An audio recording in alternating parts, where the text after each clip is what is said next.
sa'yo anak ay isa lang, at ito'y tungkol sa pagmamahal. Mahalin mo ang Panginoon ng buong puso't damdamin, upang ang buhay mo sa mundo ay pagpalain. Isipin mo sa tuwina, aking anak,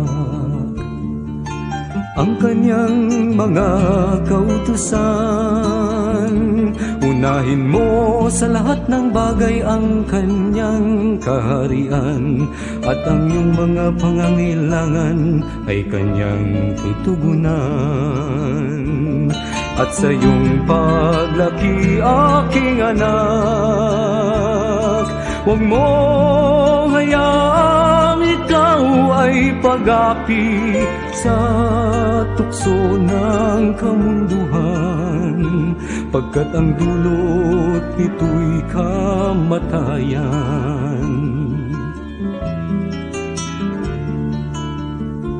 Hindi ka dapat matakot, aking mahal, kung ang paligid natin ay may kaguluhan, at kung may balita man ng lindol at digmaan, ito'y sa Biblia nakasaad at ito'y matutupad.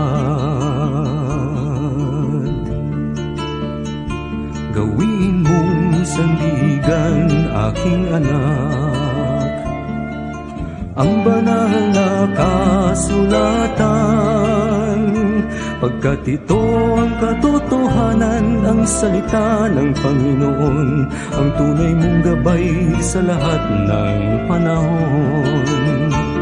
At sa iyong paglaki, aking anak, huwag mong hayaang ikaw ay pag-api sa tukso ng kamunduhan, pagkat ang dulot nito'y kamatayan. At sa iyong paglaki, aking anak, huwag mong hayaang ikaw ay pag-api sa tukso ng kamunduhan, pagkat ang dulot nito'y kamatayan.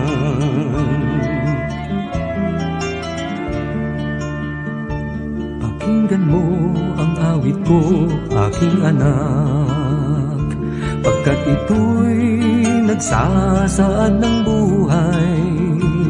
Kung iyong susundin ang kanyang kautusan, ito na ang dakilang pamanang iiwan.